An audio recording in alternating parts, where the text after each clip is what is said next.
Elsa's going to try to use her powers to save Anna, who's fallen into a hole. I'm Miss Melissa at the Oosterhout Free Library with the end of Elsa's Icy Rescue, published, of course, by Disney from their Before the Story series, written by Kate Egan and illustrated by Mario Cortez. I'm cold, Anna piped up. It's dark down here. Elsa stood and forced herself to sound cheerful. Think of it like our fort, she said. It's your own special hideout. You're perfectly fine in there for now. Elsa did not want Anna to lose hope. She did not want her sister to doubt what she was about to try next. Anna sniffled and put her head in her hands. I miss Hildy and Anna. Remember, they're the dolls. You'll be seeing them in no time, Elsa assured her. If she could get her magic to do exactly what she wanted, that was. It was a big if, but she had to try. Elsa closed her eyes and summoned her power. She would need more than snowballs or icicles. Taking a deep breath, Elsa concentrated harder than she had ever before. She'd conjured up a sheet of ice. Could she make stairs, a rope, a slide?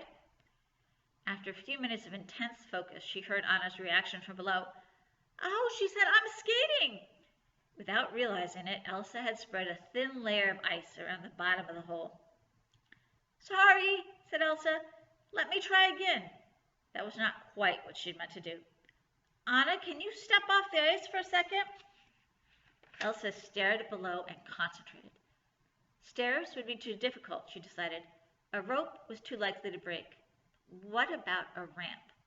That meant Elsa had to come up with a sheet of ice that would stretch from the bottom of the hole to the top, where she stood, plus be strong enough to hold Anna. If it broke, Anna would fall. This was more than Elsa had ever asked of her magic before, and her instinct was to scrunch herself up to control it. Unless, would it be better to let her powers go? At once, Elsa knew what to do. She flung her arms out and let magic pour from her fingertips. She did not dare to look, but Anna told her what she needed to know. There's a ramp, Elsa, Anna said with wonder. Can I walk on it? How long would this burst of power last? Elsa finally glanced down at the ramp she was building. It was hard to make out in the dark, but she could see the uneven slope of snow and ice inching to the top of the hole. Yes, Elsa said, once the ramp was long enough for Anna to get out. But it's very slippery. Please be careful, okay? And hurry. I don't know how long we have. Elsa's heart felt still as her magic kept flowing. She was almost frozen with fear until she saw Anna emerge from the hole. Her sister was fine, and it didn't matter that the magic was beginning to fade. Elsa was brave, and Anna was safe, and if they were really lucky, they'd get back to the summer house before sunrise. The first hints of dawn spread across the sky as the sisters walked back home. Anna was unusually quiet, and Elsa was lost in thought. How would they explain to their parents what had happened? Even if they might get in trouble, Elsa wanted her mom and dad to know how she had used her magic to help Anna. It was a good sign for the future, she thought. Maybe someday she'd have full control over her power. Control over her little sister was another story, she thought. Turning to Anna, Elsa said, What were you thinking, sneaking out like that? Something terrible could have happened. Something terrible did happen, Anna pointed out. But you saved me, just like I knew you would. Elsa had to smile. Her sister had so much faith in her. I woke up in the middle of the night, Anna explained, and I was thinking about our ghost stories. And then, from the window, I could see a bunny. I knew it was a snow hare. I just had to chase him. But what if I never got another chance to catch his good luck? What do you need good luck for? Elsa asked. No, it wasn't for me, explained Anna. The good luck was supposed to be for you. For me? Elsa asked. She looked at Anna in surprise. She didn't understand.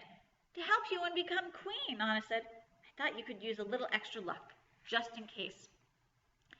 Elsa's heart warmed. She didn't need good luck when she had a sister like Anna. Her sister might be the kindest girl in the whole world, she thought. I'm sorry you lost Snow Hare, Elsa said, hugging Anna. It's okay, replied Anna.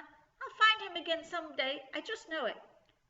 Did her sister even understand the difference between real life and legends? There was no such thing as a snow hare, or at least not one that could change your life forever. But there was no convincing Anna, so Elsa just smiled and said, I hope you do. When they reached the summer house, they tugged open the door and listened carefully. They couldn't hear their parents at all. They were still in bed. Let's make them breakfast, Anna said. But her idea of breakfast was more like dessert. Elsa didn't have the heart to tell her that no one would want to eat a bowl of strawberries stuck together with syrup and chocolate. Elsa set the table with her mother's special plates and sat down with her parents after they came downstairs, rubbing their eyes. What is this? Asked the king. A party? Elsa and Anna nodded. Before Elsa could explain why they were awake so early, Anna beat her to it. We went on an adventure, her little sister exclaimed. The king and queen were not happy to hear about their daughter's nighttime outing. The forest could be dangerous, the king pointed out, as he had many times before.